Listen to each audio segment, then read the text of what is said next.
It is the golden age of Greece, a unique window of time that gives birth to Western ideals of beauty, science, art, and a radical new form of government: democracy. To immortalize those ideals, the Greeks build what will become the very symbol of Western civilization: the Parthenon. It was the physical embodiment of their values, their beliefs, of their ideology. It remains for us a powerful statement of what human beings are capable of. But today, solving the secrets of how the ancients designed and engineered the Parthenon has taken on a new urgency. For after 2,500 years of being ravaged by man and nature, the building is in danger of collapse. Hidden behind its columns, a rescue mission is underway. The team must take apart, repair, and reassemble tens of thousands of its pieces.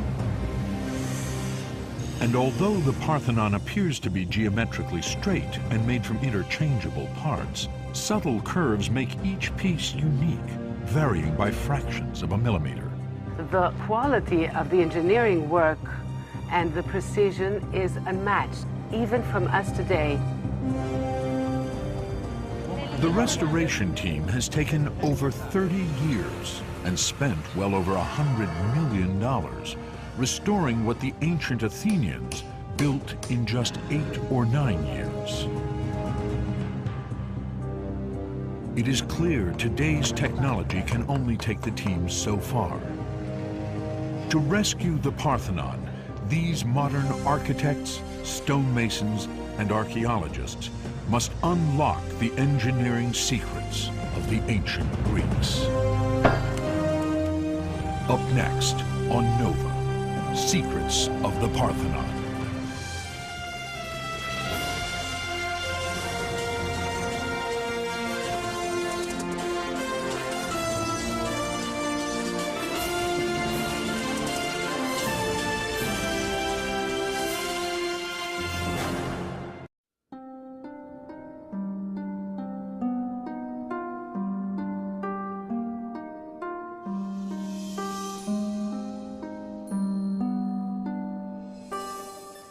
Peering over the rooftops of modern Athens, from its throne atop the ancient Acropolis, the sacred city in the sky, the Parthenon rules in shimmering splendor.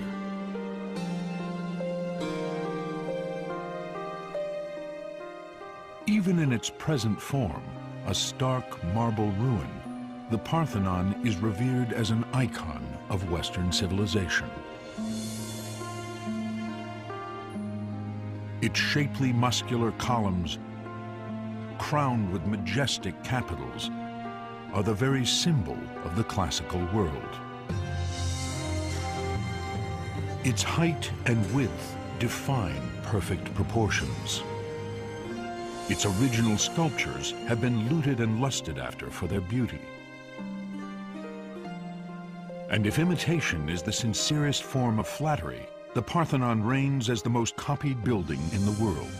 From the French Parliament to the US Supreme Court, to banks, museums, and countless buildings that aspire to convey wealth, culture, and power. The Parthenon remains an enduring symbol. It was built to glorify Athens, but has taken on a much greater meaning.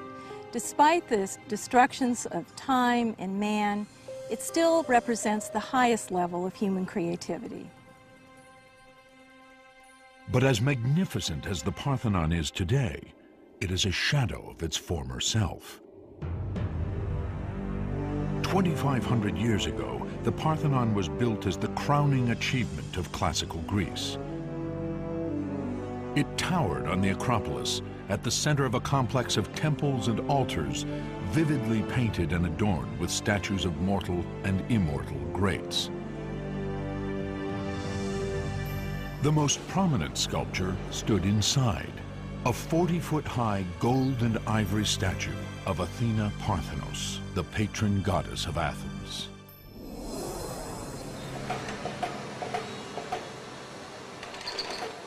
But that was then. Where Athena once stood, today stands a crane. Not a trace of her statue remains. Now her holy precinct is a construction site. For much of her temple lies in tens of thousands of pieces, some scattered around the Acropolis, some around the world, and some lost forever. What does remain standing is in danger of collapse. Now, a rescue mission, the Acropolis Restoration Project, is trying to save it. The team, guided by the meticulous investigations of Manolis Kouris, has set the bar high, salvaging whatever ancient marble blocks remain in order to create the most faithful restoration. The cost to date is easily over $100 million. We keep as much as possible of the original material, and we do not damage the asset material. The theory is that we preserve all the original pieces, and we add only a few marble in order to fit them to the general construction. This capital, once atop a column, typifies the struggle they face. It is in 6 pieces, with many fragments still missing. First, master marble masons need to puzzle together what pieces they can find. Then meticulously recreate what is missing. The block itself weighs 10 tons. It will need to be hoisted to the top of a column consisting of 11 drums, of which many are also fragmented. Together, the drums and capital may have to support up to 100 tons of surviving marble beams and sculpture. But before they can hoist the capital into place, the team must solve a more perplexing problem. On which of the Parthenon's 46 columns does the capital belong?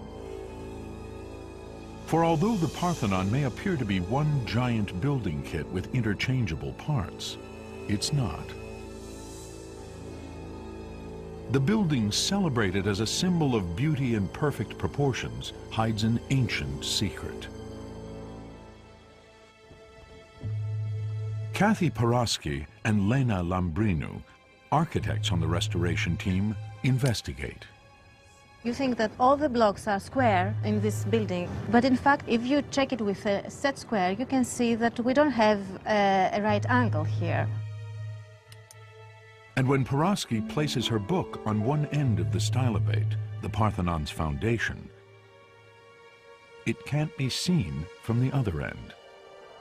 This is because there is a curve in the middle of the lines and the stylobate, about 6 3/4 centimeters high. Kouris and his team have investigated every angle on the Parthenon. And although the building looks straight, they've discovered there's barely a straight line on it. These curves are no accident. They start with the foundation, or stylobate.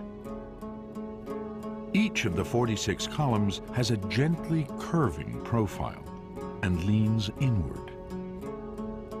Even the architraves, marble beams that span the columns, as well as the architectural elements above them, are curved. This means that each of the over 70,000 pieces of the Parthenon is unique and fits in only one place. And the difficulty of fitting the pieces back together is compounded by the Parthenon's history.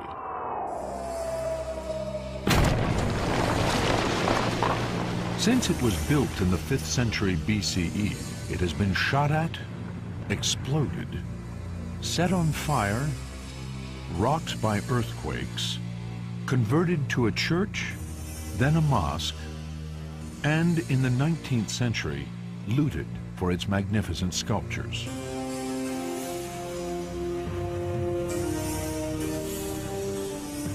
To make matters worse, at the beginning of the 20th century, the Parthenon was subjected to catastrophic restorations. More recent damage was done in the 1900s by the restoration team putting in these iron clamps. They rusted and expanded, cracking and destroying the marble. In addition, the early restorers put column drums and whole blocks back in the wrong place.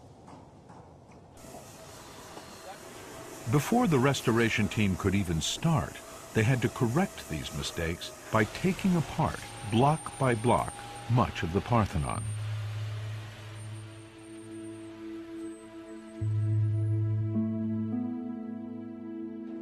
Paraski took on the Herculean task of working out the original positions of 700 scattered blocks from the long inner walls of the temple. Although the blocks seem the same, each block is different. Each one has its own individual, unperceivable information, the cuttings, the heights, and we're talking about differences of 1/10 of a millimeter here. That's about the thickness of a hair. The team turned to modern technology to assist them. Each stone, like everywhere on the Acropolis, was ID'd and entered into the computer system. As soon as a fragment of marble is found, it takes a number and it is entered in the database. So far we have 5,500 architectural members of the Parthenon. All with detailed descriptions of height, width, slope, corrosion, cracking, stain marks, even graffiti. By mapping these variables, Paraski and the team hoped to reconstruct the two inner walls. We found about 52 criteria we could give maximum to one block of the wall. If you measure all the constructive elements, you have about 52 criteria. So we thought, let's try to put it on a computer program, to press the button and to see if we have a result. But the puzzle proved too complex. Mathematically it was working, but we didn't have any result. In the end, to put her wall back together, Paraski had to draw each stone onto a card, and with the help of detailed measurements, shuffle them around. So the final decision was made by eye. It took 5 years to identify the position of around 500 of the pieces. It's been over 30 years since the restoration began. The Parthenon is a 20,000-ton, 70,000-piece, three-dimensional jigsaw puzzle. And worse, it's a puzzle that doesn't include instructions. No one has found anything resembling architectural plans. Where are they written, these things? Where are they writing? They have so many papers, we have computers, we have everything. How they are doing and how they communicate, and we're going so quickly in 8 years. I cannot understand, I cannot imagine. How did the ancient Athenians build the Parthenon with such precision in less than 9 years? And why with these subtle curves and few right angles? How can the modern restorers faithfully repair and reassemble these pieces before air pollution and even earthquakes inflict further damage? To save this masterpiece of Western civilization for the future, Chorus and his team of architects, engineers, and marble masons will have to unlock the secrets of the past.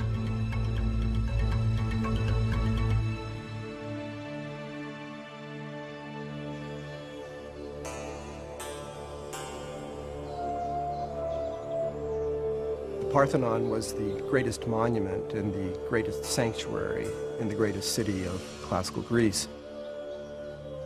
It was the central repository of the Athenians' lofty conception of themselves and the physical marble embodiment of their values, their beliefs, their myths, their ideologies.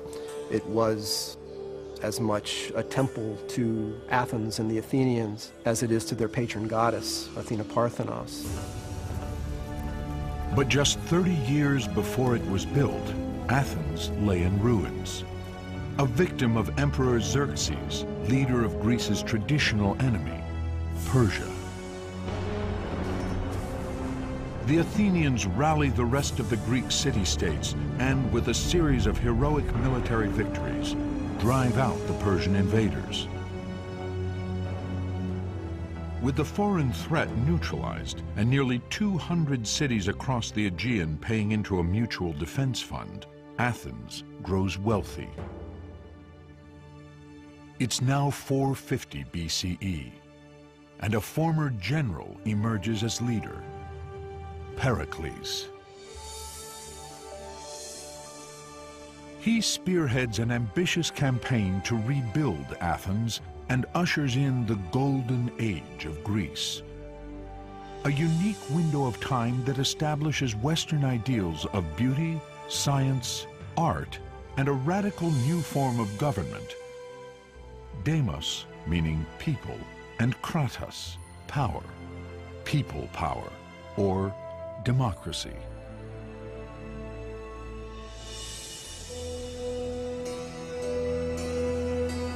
This is the area of Athens just beyond the Acropolis where male citizens came to vote. We think that during the 5th century, the assembly would have comprised about 30,000, perhaps up to 40,000 male citizens. Mid-5th century Athens was a golden age because of the constellation of powerful intellects who gathered there. Socrates studies philosophy here. Hippocrates, considered the founder of modern medicine, according to later traditions, visited Athens. Herodotus, father of history, and Thucydides write detailed accounts of this time. Theater especially flourished. And this was a time of Sophocles and Euripides performing their wonderful plays to the public in these theaters, including this particular one, the Theater of Dionysus, on the south slope of the Acropolis. But while all of Athens flourishes, the Acropolis still lay in ruins from the Persian invasion. Then, in 449 BCE, Pericles proposes to rebuild the temples destroyed by the Persians. He opens the question to debate. Every monument, every element of the Periclean building program had to be voted upon so that these monuments would in fact be monuments of the democracy and not of one man, such as Pericles himself. In a powerful statement of their self-confidence, the people of Athens vote to rebuild the Acropolis, and at its center, a building to embody their ideals, the Parthenon.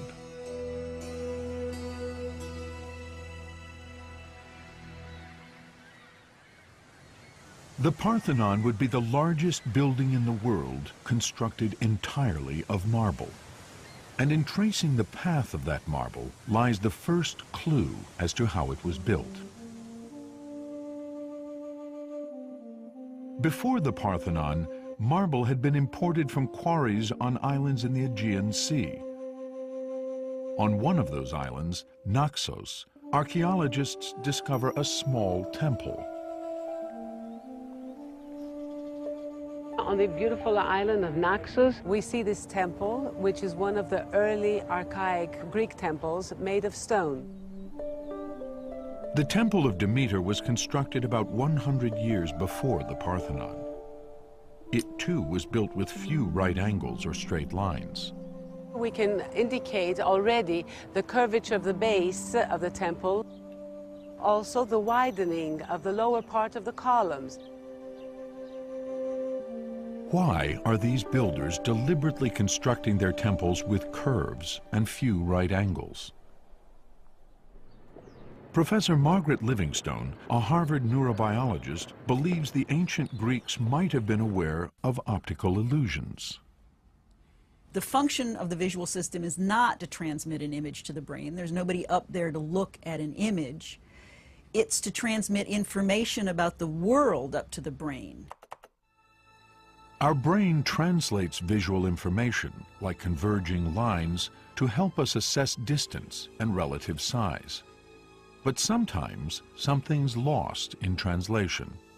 Here, the converging lines are telling us that the line on the right is taller than the line on the left. The result, an optical illusion. This is another classical illusion. If you have two straight lines, if you add converging lines, these two lines seem to bow in the middle. So if the floor of the Parthenon has converging cues as to depth and perspective, you could have an illusory sag in the floor of the Parthenon. Perhaps to compensate for the illusory sag, the builders left extra marble in the middle. The ancient Greeks realized that to construct a building that appears perfect, they would have to come up with a design that tricks the eye. What they invent is a system of optical refinements. Their concern was the visual perfection of the building. This small stone temple on Naxos provides evidence of the Greeks' keen observation over hundreds of years.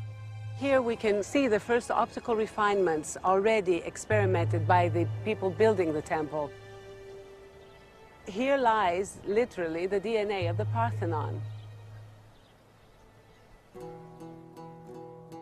But even with the wealth of Periclean Athens, it was too expensive to bring so much marble from the islands to the mainland. Fortunately, the Athenians discover a rich source of marble 11 miles from the Acropolis. The Pentelicon quarry became one of the largest and deepest marble quarries in the world and is the source for the restoration today.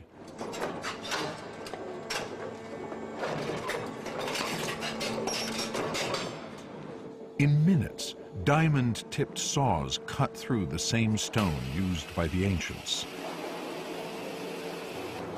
Nikos Toganidis, the architect in charge of day-to-day operations on the Parthenon restoration, is searching for a flawless 12-ton block. Today we are going to check a marble that George found here in the quarry. It's going to be an architrave. It's the last large member that we need for the restoration of the north side. The restoration team has waited months for just the right block to make the new architrave, the marble support beam above the columns. It costs over $1 million and will have to support up to 20 tons. Let's measure it. Let's see if we have the length of the marble that we need. It seems perfect, except for a hidden vein, which could compromise its structural integrity. If there is the problem, then the sound is quite different.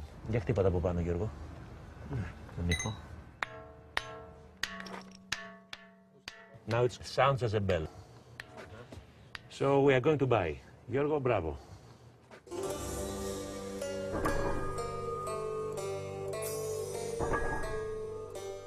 At the time of Pericles, teams of quarrymen extracted an estimated 100,000 tons of marble from Pentelicon.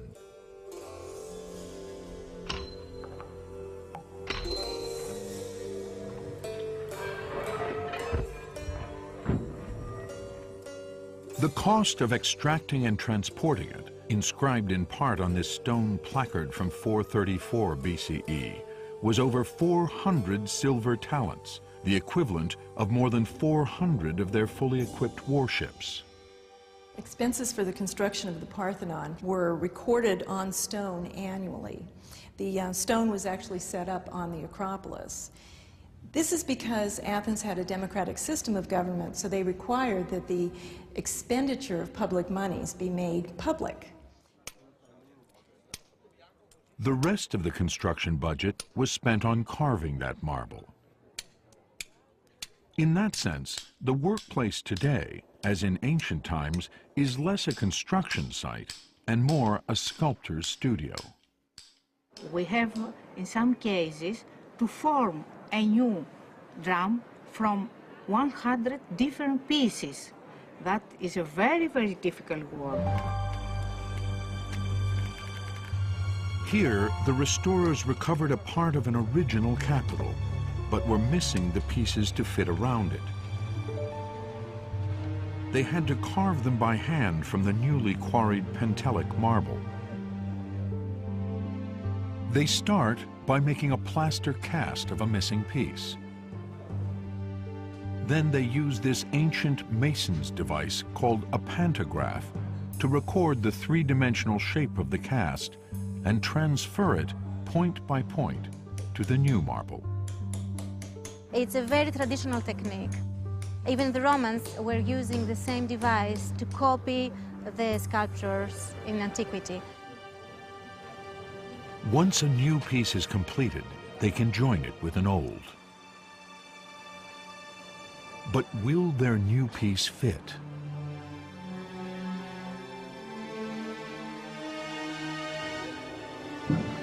It doesn't. It's just millimeters off. The moderns will borrow a technique used by the ancients for fitting together two new blocks. They coat the inside surface with red clay. In the points it doesn't fit, it leaves white marks. Where the clay goes white, they have to carve it a little bit more and test it again until they have no marks when they are closing the two pieces. The operation is repeated dozens of times until the new marble exactly matches the ancient broken surface. But even when they succeed, there's still the challenge of fitting the restored pieces precisely back into place. After months of painstaking work, drum number 14192 doesn't quite make it. As you see here, we have a small ancient fragment. We built around it with the new addition. Now we are going to move it and take it down to the workshop. Just a few millimeters of excess new white marble has to be cut from the base at ever so slight an angle to match the precision of the original blocks. These differences of 1 or 2 millimeters is just a miracle. You can't believe that you have so small differences. And here lies the Parthenon's central mystery. How did the ancients sculpt it with such precision and speed? Ήταν βλέποντας εδώ ένα σπόνδυλο του προνάου, πάνω στον οποίο υπήρχαν αυτές οι γραμμές. Etched into the marble itself, Manolis Koris finds a clue. Καταλάβετε τι είναι αυτό? Το έχετε δει ποτέ σας? Όχι. Δεν έχετε δει ποτέ αυτό? Koris made an extensive study of the relationship between tool marks and the kind of tool and force necessary to produce them. From these marks, he reconstructed a type of chisel lost since antiquity.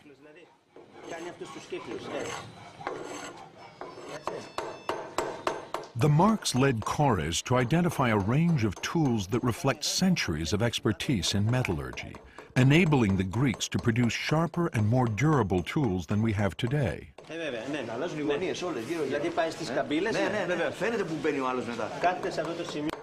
And from minute differences in the chisel marks, Koris can even identify the distinctive workmanship of about 200 different stonemasons.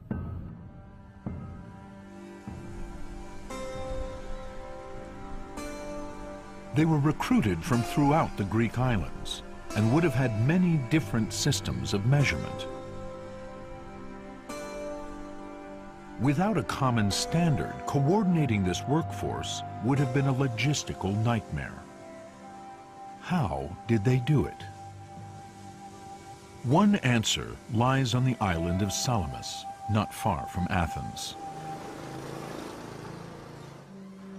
Here, discovered on a church wall, was a stone carving.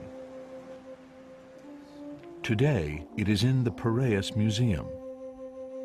Architect Mark Wilson Jones believes the enigmatic Salamis stone, depicting an arm, hands, and feet, may be a conversion table for the different measuring systems, Doric, Ionic, and Common. This is a tracing I've done that shows the stone, and you can immediately see how the main measures work. We have this foot rule here, that's 327 millimeters, more or less, the Doric foot. And here you have a foot imprint that's roughly 307 millimeter long foot, which we tend to call the common foot. And there are in fact other feet. For example, this dimension here is one ionic foot. So there's a kind of whole network of different interrelated measurements here.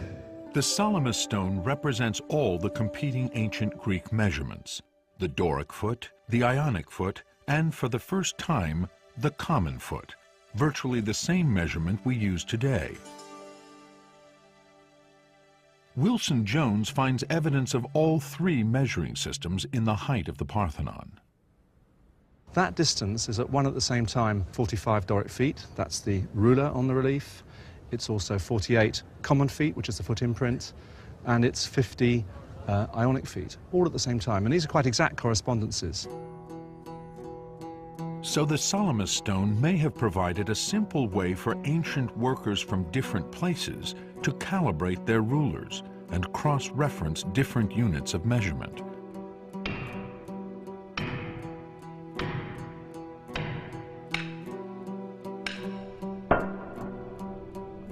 But the Salamis stone may also be a clue to how the ancient Greeks were using the human body to create what we now regard as ideal proportions. What's extraordinary about this is that at the same time as being a practical device, it's also a kind of model of theory, architectural theory. That a perfect ideal human body designed by nature is a kind of paradigm for how architects should design temples. Among the first to record that Greek temples were based on the ideal human body was the Roman architect Marcus Vitruvius. He studied the proportions of temples like the Parthenon in the 1st century BCE, 400 years after it was built. Vitruvius' work gives us the overall frame which is necessary to understand the system of proportions of the Parthenon. According to Vitruvius, Greek architects believed in an objective basis of beauty that mirrors the proportions of an ideal human body. They observed, among many examples, that the span from fingertip to fingertip is a fixed ratio to total height, and height is a fixed ratio to the distance between the navel and the foot. 2,000 years after the Parthenon, another artist was also searching for an objective basis of beauty. This is a very famous image. It's drawn by Leonardo da Vinci in the Renaissance, and it's based on Vitruvius' description of the ideal human body, and it encapsulates this idea of its theoretical importance. And what's really interesting for us is that when we superimpose the Salamis relief on this drawing, we see that there's a remarkable correspondence. There are differences, but it's the same principle. You have the same interest in the anthropomorphic principle of giving a kind of sacred, fundamental justification for these measures. Da Vinci's ideal Renaissance man famously stands in a circle surrounded by a square. Da Vinci named this image Vitruvian Man, after the Roman architect. The ratio of the radius of the circle to a side of the square is 1 to 1.6. That ratio is sometimes attributed to the Greek mathematician Pythagoras, who lived 100 years before the building of the Parthenon. In the Victorian age, it became known as the golden ratio. It was a mathematical formula for beauty.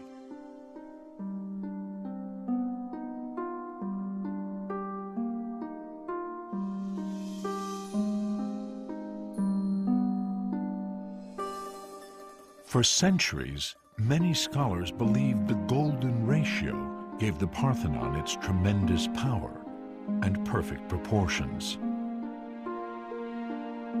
Most notably, the ratio of height to width on its facades is a golden ratio.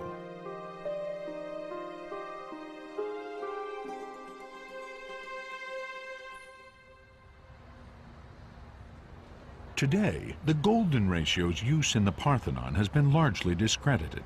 But Manolis Korres and most scholars believe another ratio does in fact appear in much of the building, The width is, for instance, 30 meters and 80 centimeters. The length is 69 meters and 51 centimeters, the ratio being 4:9. The 4:9 ratio is also found between the width of the columns and the distance between their centers and the height of the facade to its width. The Parthenon, like a statue, exemplifies a certain symmetry, a certain harmony of part to part and of part to the whole. There's no question that the harmony of the building, which is clearly one of its most visible characteristics, is dependent upon a certain mathematical system of proportions.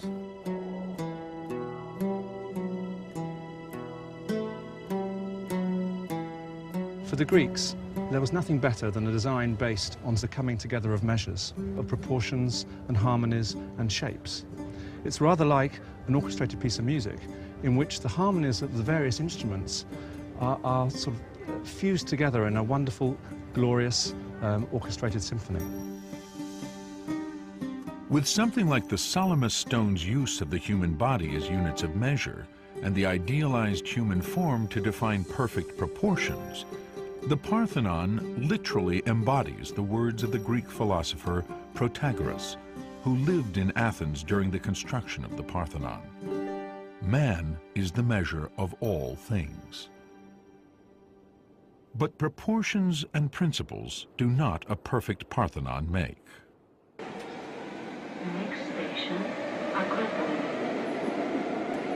Kathy Porosky has been commuting to work on the Acropolis for 10 years. Acropolis. In all her time on the Parthenon restoration team, she's still amazed at one particular achievement of the ancients: their precision. We have a joint on the step of the Parthenon, which has been so thin, it's like 1/20th of a millimeter, thinner than a hair. Further up, you cannot detect the joint at all. And finally, probably due to an earthquake, a crack starts from one block and continues to the other, and the two behave as one. This is the level of precision that the restorers need to match today. Their reconstructed column drum number 14192 was taken down because its base didn't fit. To achieve the required precision, they use metal smoothing plates, a technique based on ancient stone plates found on the Acropolis.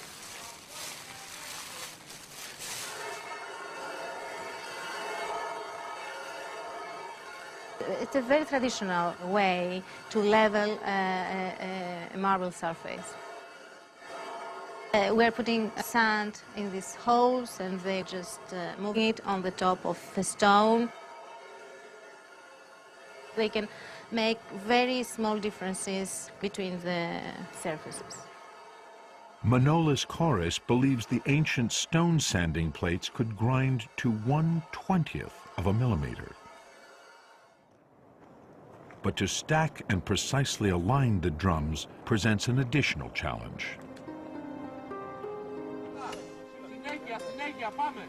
Again, the modern restorers uncover an ancient technique when they separate these two column drums for the first time in 2,500 years. The ancients aligned the drums very simply, but again ingeniously.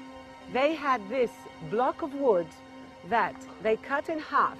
The lower part was inserted at the center of the lower drum, flush and perfectly fitted, and the upper part is centered in the upper drum coming down. So when the upper drum is placed, it centers onto this pin. The surface was perfectly connected, and it was so airtight that when we opened the drum, we found this, and it's 2,500 years old, intact. The cedar is so well preserved that restorers could still smell the wood put there by Pericles stonemasons. Today, the modern restorers use the same method, but with titanium.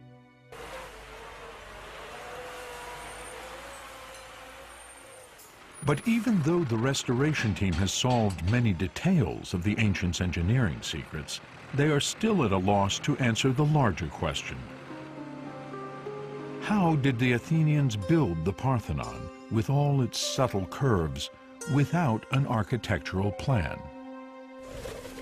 There's a simple problem that to get a plan of this size at a reasonably small dimension that you can grapple with, something like this, which would be around 1 to 50 or so, that would be nowhere near precise enough to deal with all the subtle curvature and the minute adjustments that are also essential for this kind of project. One of the subtlest of these curves can be found on the Parthenon's columns. If we pull a string, we can see that from the middle of the column and up, we can see a curve, a very slight curve. The curve is gentle, starting a little less than halfway up and tapering again near the top. It's an optical refinement called entasis. Entasis means tension. It gives life to the column visually. It resembles an athlete trying to lift the weight, even the deep breath of the swelling of its chest. It is no longer dead stone. It has life in it. It has pulse.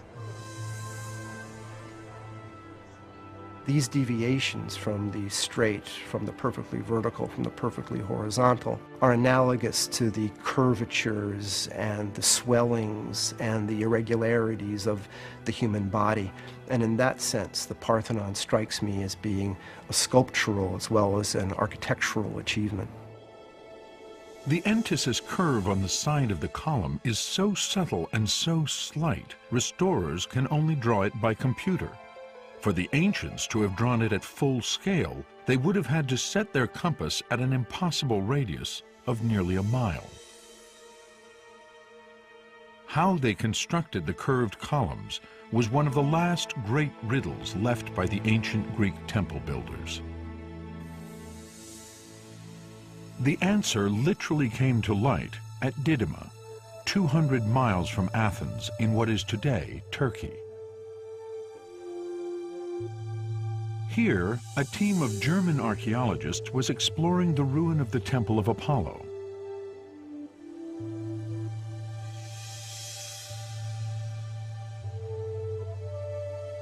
Built at the time of Alexander the Great, 150 years after the Parthenon, it was the biggest Greek temple ever conceived. 120 columns, each one more than twice the height of the Parthenon's.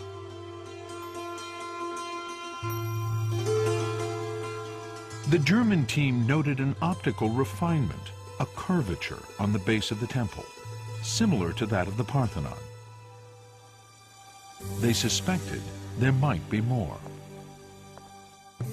Traversing the tunnel to the temple's sacred inner sanctum, open to the air, Lothar Hasselberger waited for his eyes to adjust. Coming out of the darkness of the tunnel into that wide marble hall is a blinding experience.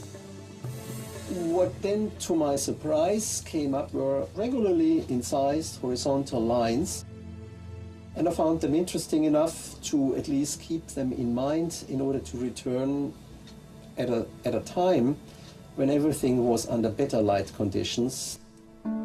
So I was left wondering.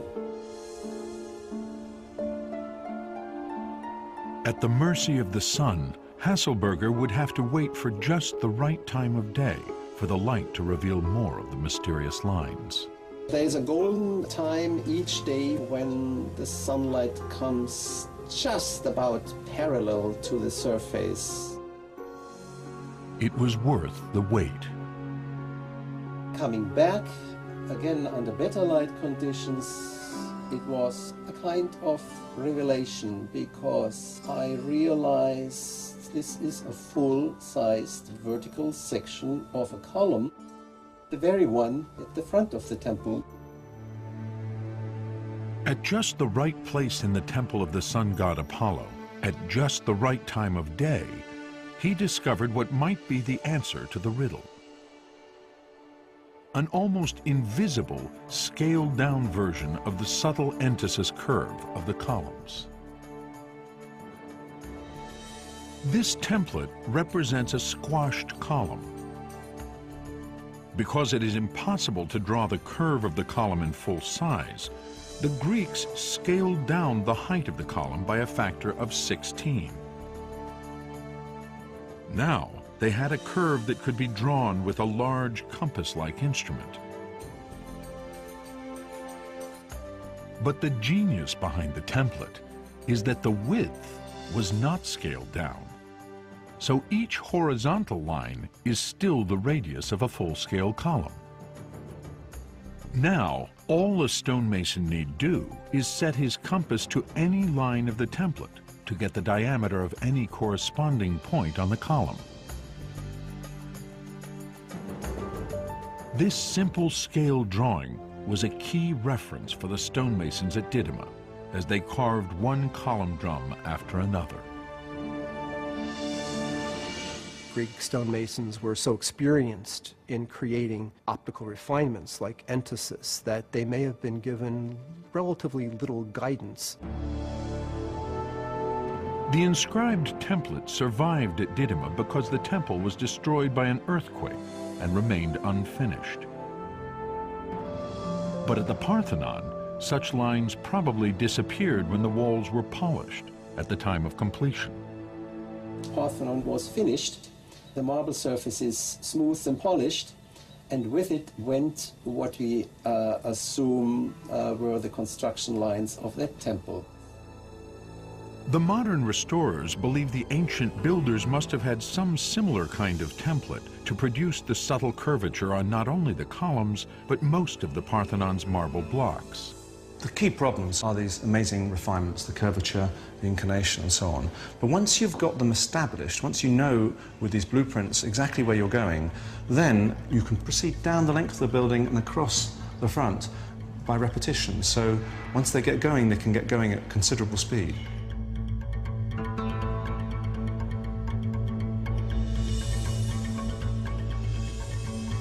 With the discovery of the Didyma plans, the restorers have new insight into the last great secret of how the ancients built the Parthenon.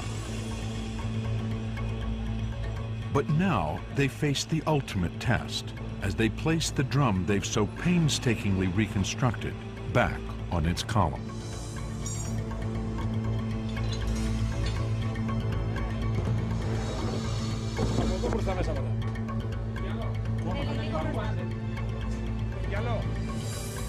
With all its curves and angles, will this new column drum fit?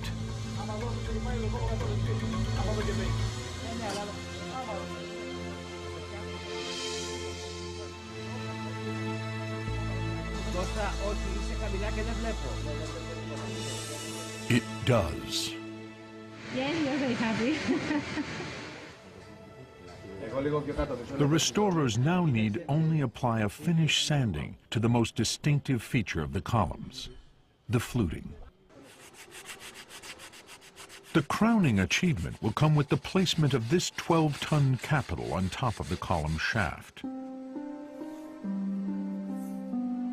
For Kores and the modern restorers, this finished marble is more than just another piece of the jigsaw puzzle. They feel they have successfully entered the minds of the ancient builders and discovered how Pericles and his architects were able to design and engineer the ideals of beauty and perfection into this monumental building. Using the same marble and similar techniques and tools, the Acropolis restoration team has reconstructed a part of the Parthenon perhaps as perfectly as the original builders. In the next 10 years, the work site will be empty and we will be able to admire the perfect proportions of the Parthenon again.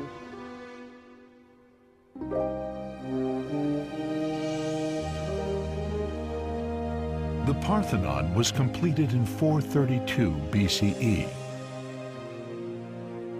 As the ultimate expression of Athenian ideals, the temple is adorned with mythological battles of victory.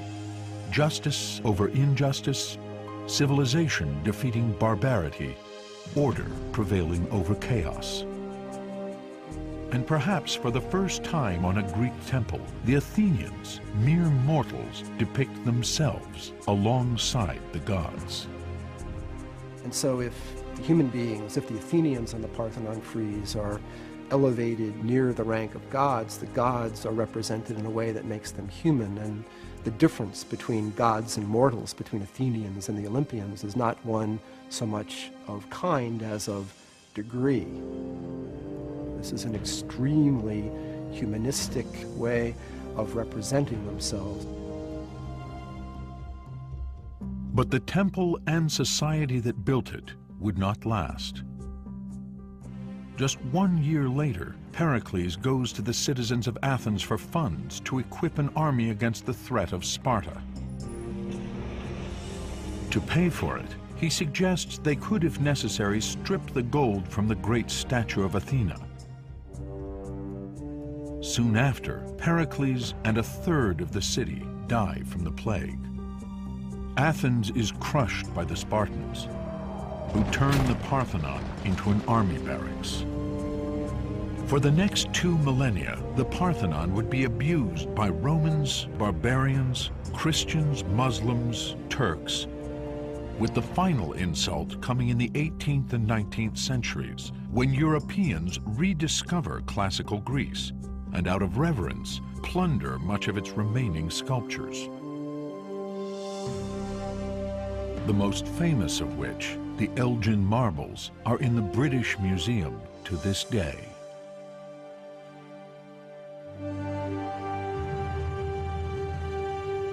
When the Acropolis restoration project began over 30 years ago, Manolis Korres and his colleagues could have chosen to restore the Parthenon to its original state, adorned with sculpture and friezes painted in vivid colors. Instead, they chose to preserve what has survived these 2,500 years. A majestic ruin, a witness to what we needlessly destroy, and the beauty and perfection that we can create.